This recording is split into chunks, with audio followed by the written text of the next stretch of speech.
Shalom sahabat Gebada, apa kabar? Kiranya semua diberkati Tuhan dan sehat adanya. Dan saya berharap kita semua masih tetap tekun dan bersemangat dalam mengikuti gerakan baca dengar Alkitab sampai saat ini. Pada kesempatan kali ini kita akan membahas kitab Wahyu pasal 4 sampai pasal 8. Pasal 4 merupakan pendahuluan dari pasal 6 sampai 16 yang menjadi isi dari kitab Wahyu. Pasal 6 sampai 8 adalah inti dari isi kitab Wahyu yang berisikan tentang penghakiman. Poin penting yang harus kita perhatikan di sini adalah pasal 4 dan 5 tentang penglihatan bait Allah di surga. Pasal 6 sampai 8 berisi tentang penghakiman. Pertama-tama pasal 4 dan 5 memperlihatkan surga, bait suci, dan penglihatan sebagai tempat di mana kehendak Tuhan diputuskan. Kata penting dalam pasal 4 adalah tahta. Tuhan bertahta dan berkuasa atas segala sesuatu di alam semesta. Pasal 5 menunjukkan bagaimana pemerintahan Tuhan diwujudkan melalui penyalipan anak domba Yesus dengan pertanyaan siapa yang layak membuka kitab itu. Pembukaan meterai gulungan kitab berarti rencana penebusan Allah telah terlaksana, yaitu melalui penyalipan Yesus, anak domba Allah. Oleh karena itu, hanya Yesuslah anak domba Allah yang dapat membuka meterai kitab tersebut. Dan hanya Dia pula yang bisa menggenapi rencana keselamatan dari Allah. Keputusan-keputusan tersebut secara konkret diimplementasikan dalam penghakiman di pasal 6 dan 8. Adegan spesifik dari praktik tersebut terungkap melalui penghakiman yang terjadi setiap kali anak domba membuka meterai kitab. Mengapa penghakiman terjadi setiap kali meterai kitab dibuka? Hal ini karena keselamatan dan penghakiman berkaitan erat seperti dua sisi mata uang. Dalam peristiwa keluaran di Perjanjian Lama, Tuhan harus menghakimi Mesir demi menyelamatkan Israel. Berdasarkan pola ini juga, karya keselamatan Yesus pasti membawa penghakiman atas dunia. Oleh karena itu, fakta bahwa Yesus membuka materai di kitab pasal 5 dan menggenapi keselamatan bagi jemaatnya menunjukkan bahwa setiap kali Dia membuka materai di kitab pasal 6, penghakiman atas dunia pasti akan terjadi. Dan keselamatan di sini adalah untuk jemaatnya. Penghakiman adalah untuk dunia. Peristiwa keselamatan dan penghakiman ini telah dimulai melalui penyalipan Yesus. Namun ada pasal 7 yang disisipkan di antara pasal 6 dan pasal 8. Pasal 7 terdiri dari dua tema, yaitu 144.000 orang di ayat 1 sampai 8 dan banyaknya air di ayat 9 sampai ayat 17. Keduanya memperkenalkan komunitas gereja yang diselamatkan dari sudut pandang yang berbeda. Jumlah 144.000 adalah dari 12 kali 12 dikali 1000. 12 angka pertama adalah jumlah lengkap umat Perjanjian Lama sebagai janji. Dan 12 angka terakhir adalah jumlah lengkap gereja Perjanjian Baru sebagai penggenapannya. Mereka adalah orang-orang yang telah dimeteraikan oleh Tuhan dan merupakan komunitas gereja yang berjuang di muka bumi. Mereka adalah milik Tuhan dan dilindungi oleh-Nya. Di sisi lain, orang banyak yang tidak dapat dihitung mengacu pada komunitas gereja yang menang di surga sebagai penggenapan janji yang diberikan kepada Abraham untuk memberikan bangsa yang tidak terhitung banyaknya seperti bintang di langit, debu di tanah, dan seperti pasir di lautan. Maka sekarang mari kita baca bersama-sama kitab Wahyu pasal 4 sampai pasal yang ke-8. Kemudian daripada itu aku melihat sesungguhnya sebuah pintu terbuka di sorga, dan suara yang dahulu yang telah kudengar berkata kepadaku seperti bunyi sangkakala. Katanya, "Naiklah kemari, dan aku akan menunjukkan kepadamu apa yang harus terjadi sesudah ini. Segera aku dikuasai oleh Roh, dan lihatlah, sebuah takhta terdiri di sorga, dan di takhta itu duduk seorang. Dan dia yang duduk di takhta itu nampaknya bagaikan permata yaspis dan permata sardis. Dan suatu pelangi melingkungi takhta itu, kilang gemilang bagaikan zamrud rupanya. Dan sekeliling takhta itu ada 24 takhta, dan di takhta-takhta itu duduk 24 tua-tua yang memakai pakaian putih dan mahkota emas di kepala mereka. Dan dari takhta itu keluar kilat dan bunyi guruh yang menderu, dan 7 obor menyala-nyala di hadapan takhta itu. Itulah ke-7 roh Allah. Dan di hadapan takhta itu ada lautan kaca bagaikan kristal. Di tengah-tengah takhta itu dan di sekelilingnya ada 4 makhluk penuh dengan mata di sebelah muka dan di sebelah belakang. Adapun makhluk yang pertama sama seperti singa, dan makhluk yang kedua sama seperti anak lembu, dan makhluk yang ketiga mempunyai muka seperti muka manusia, dan makhluk yang keempat sama seperti burung nasar yang sedang terbang. Dan keempat makhluk itu masing-masing bersayap 6, sekelilingnya dan di sebelah dalamnya penuh dengan mata. Dan dengan tidak berhenti-hentinya mereka berseru siang dan malam, Kudus, Kudus, Kuduslah Tuhan Allah yang Maha Kuasa, yang sudah ada dan yang ada dan yang akan datang. Dan setiap kali makhluk-makhluk itu mempersembahkan puji-pujian dan hormat dan ucapan syukur kepada Dia yang duduk di atas takhta itu dan yang hidup sampai selama-lamanya. Maka tersungkurlah ke-24 tua-tua itu di hadapan Dia yang duduk di atas takhta itu. Dan mereka menyembah Dia yang hidup sampai selama-lamanya.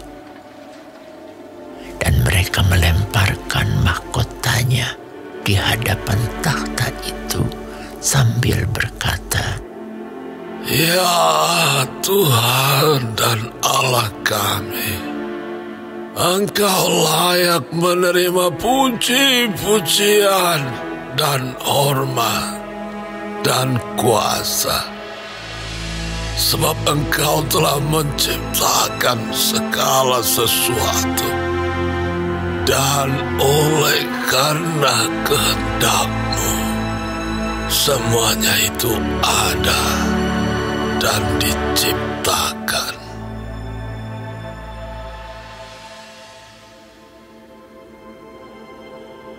Maka aku melihat di tangan kanan Dia yang duduk di atas takhta itu sebuah gulungan kitab yang ditulisi sebelah dalam dan sebelah luarnya, dan dimeterai dengan 7 meterai. Dan aku melihat seorang malaikat yang gagah, yang berseru dengan suara nyaring, katanya, Siapakah yang layak membuka gulungan kitab itu dan membuka meterai-meterainya? Tetapi tidak ada seorang pun yang di sorga atau yang di bumi atau yang di bawah bumi yang dapat membuka gulungan kitab itu atau yang dapat melihat sebelah dalamnya. Maka menangislah aku dengan amat sedihnya, karena tidak ada seorang pun yang dianggap layak untuk membuka gulungan kitab itu ataupun melihat sebelah dalamnya. Lalu berkatalah seorang dari tua-tua itu kepadaku, "Jangan engkau menangis. Sesungguhnya singa dari suku Yehuda, yaitu tunas Daud, telah menang, sehingga ia dapat membuka gulungan kitab itu dan membuka ketujuh meterainya." Maka aku melihat di tengah-tengah takhta dan keempat makhluk itu, dan di tengah-tengah tua-tua itu berdiri seekor anak domba seperti telah disembelih, bertanduk 7 dan bermata 7. Itulah ketujuh roh Allah yang diutus ke seluruh bumi. Lalu datanglah anak domba itu dan menerima gulungan kitab itu dari tangan Dia yang duduk di atas takhta itu. Ketika ia mengambil gulungan kitab itu, tersungkurlah keempat makhluk dan ke-24 tua-tua itu di hadapan anak domba itu. Masing-masing memegang satu kecapi dan satu cawan emas penuh dengan kemenyan. Itulah doa orang-orang kudus. Dan mereka menyanyikan suatu nyanyian baru, katanya, "Engkau layak menerima gulungan kitab itu dan membuka meterai-meterainya, karena engkau telah disembelih dan dengan darahmu engkau telah membeli mereka." Bagi Allah dari tiap-tiap suku dan bahasa dan kaum dan bangsa, dan engkau telah membuat mereka menjadi suatu kerajaan dan menjadi imam-imam bagi Allah kita, dan mereka akan memerintah sebagai raja di bumi. Maka aku melihat dan mendengar suara banyak malaikat sekeliling takhta, makhluk-makhluk dan tua-tua itu. Jumlah mereka berlaksa-laksa dan beribu-ribu laksa. Katanya dengan suara nyaring, "Anak domba yang disembelih itu layak untuk menerima kuasa dan kekayaan dan hikmat dan kekuatan dan hormat dan kemuliaan dan puji-pujian." Dan aku mendengar semua makhluk yang di sorga dan yang di bumi dan yang di bawah bumi dan yang di laut dan semua yang ada di dalamnya berkata, "Bagi Dia yang duduk di atas tahta dan bagi anak domba adalah puji-pujian dan hormat dan kemuliaan dan kuasa sampai selama-lamanya." Dan keempat makhluk itu berkata, Amin. Dan tua-tua itu jatuh tersungkur dan menyembah.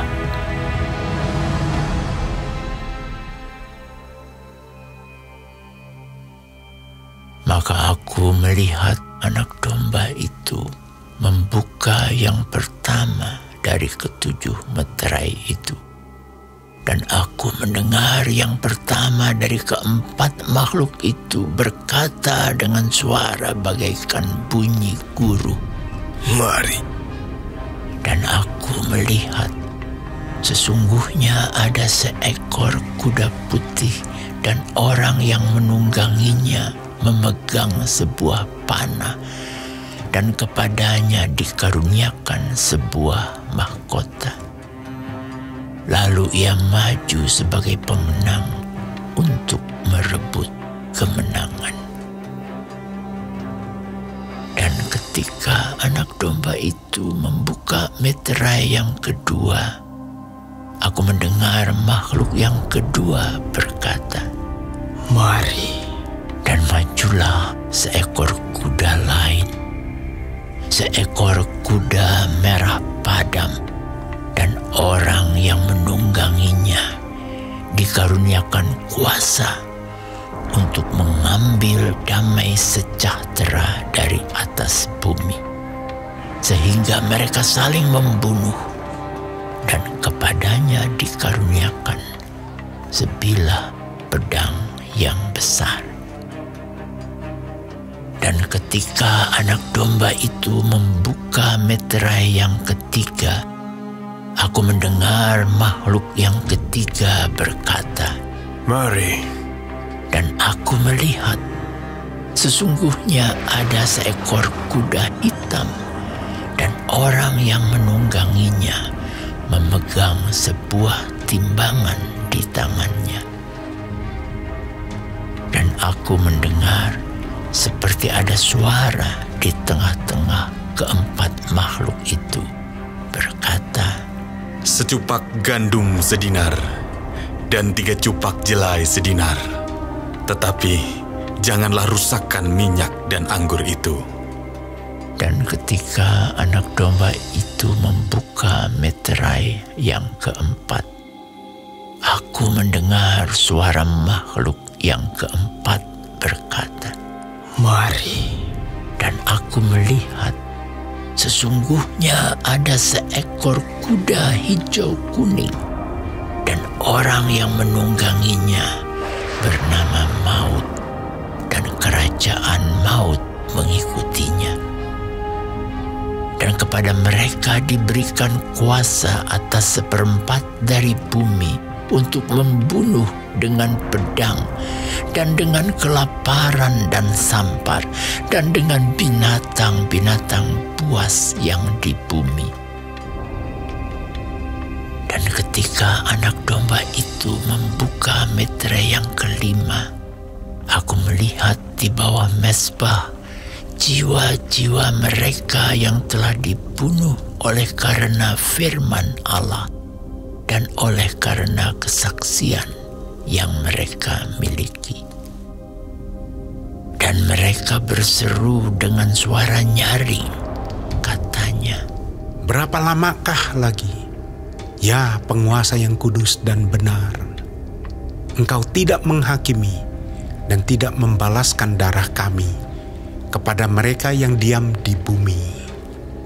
Dan kepada mereka masing-masing diberikan sehelai jubah putih, dan kepada mereka dikatakan bahwa mereka harus beristirahat sedikit waktu lagi hingga genap jumlah kawan-kawan pelayan dan saudara-saudara mereka yang akan dibunuh sama seperti mereka.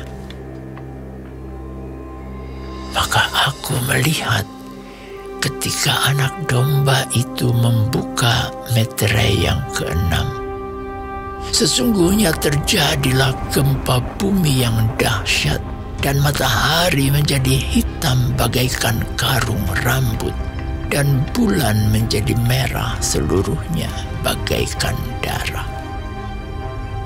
Dan bintang-bintang di langit berjatuhan ke atas bumi bagaikan pohon ara menggugurkan buah-buahnya yang mentah apabila ia digoncang angin yang kencang. Maka menyusutlah langit bagaikan gulungan kitab yang digulung, dan tergeserlah gunung-gunung dan pulau-pulau dari tempatnya. Dan raja-raja di bumi dan pembesar-pembesar serta perwira-perwira dan orang-orang kaya serta orang-orang berkuasa dan semua budak serta orang merdeka bersembunyi ke dalam gua-gua dan celah-celah batu karang di gunung. Dan mereka berkata kepada gunung-gunung dan kepada batu-batu karang itu, "Runtuhlah menimpa kami, dan sembunyikanlah kami terhadap Dia yang duduk di atas tahta dan terhadap murka anak domba itu. Sebab sudah tiba hari besar murka mereka, dan siapakah yang dapat bertahan?"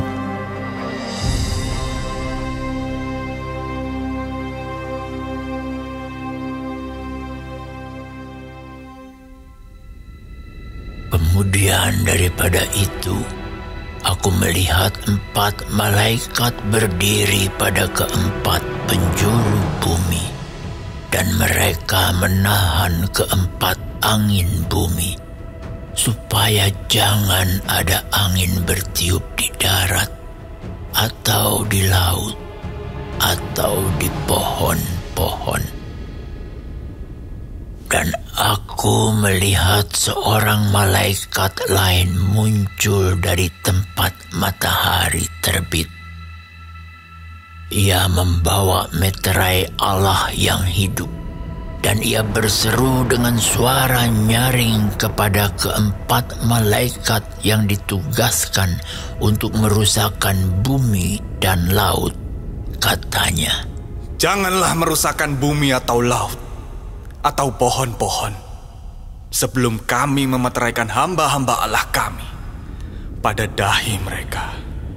Dan aku mendengar jumlah mereka yang dimeteraikan itu, 144.000 yang telah dimeteraikan dari semua suku keturunan Israel. Dari suku Yehuda 12.000 yang dimeteraikan. Dari suku Ruben 12.000. Dari suku Gad 12.000. Dari suku Asher 12.000. Dari suku Naftali 12.000. Dari suku Manasye 12.000. Dari suku Simeon 12.000. Dari suku Lewi 12.000. Dari suku Isakar 12.000. Dari suku Zebulon 12.000. Dari suku Yusuf 12.000. Dari suku Benyamin 12.000. Kemudian daripada itu, aku melihat sesungguhnya suatu kumpulan besar orang banyak yang tidak dapat terhitung banyaknya, dari segala bangsa dan suku dan kaum dan bahasa, berdiri di hadapan takhta dan di hadapan Anak Domba, memakai jubah putih dan memegang daun-daun palem di tangan mereka. Dan dengan suara nyaring mereka berseru, "Keselamatan bagi Allah kami yang duduk di atas tahta dan bagi Anak Domba."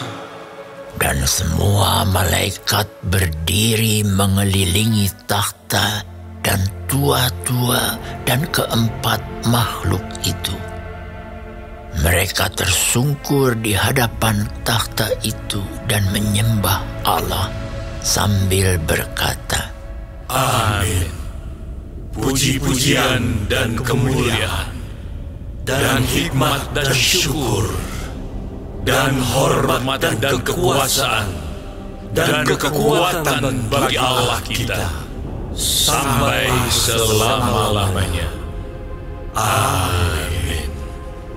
Dan seorang dari antara tua-tua itu berkata kepadaku, siapakah mereka yang memakai jubah putih itu?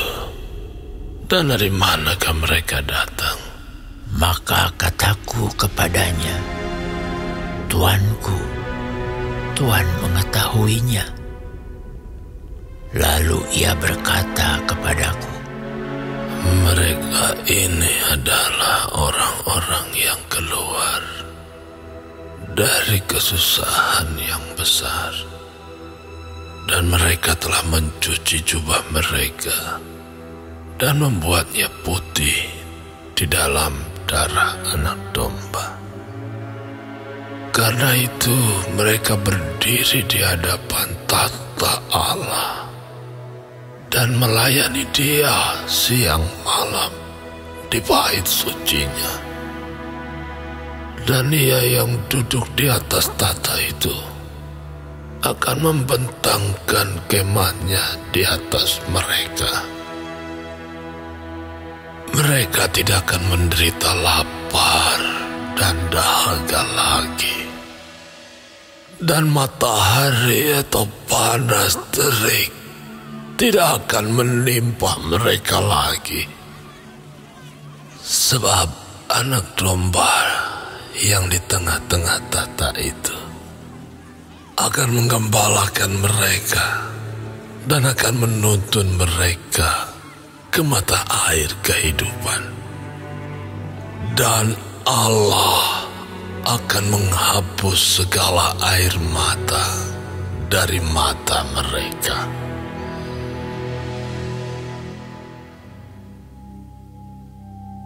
Dan ketika anak domba itu membuka meterai yang ketujuh, maka sunyi senyaplah di sorga, kira-kira setengah jam lamanya. Lalu aku melihat ketujuh malaikat yang berdiri di hadapan Allah, dan kepada mereka diberikan 7 sangkakala. Maka datanglah seorang malaikat lain, dan ia pergi berdiri dekat mezbah dengan sebuah pedupaan emas. Dan kepadanya diberikan banyak kemenyan untuk dipersembahkannya bersama-sama dengan doa semua orang kudus di atas mezbah emas di hadapan takhta itu.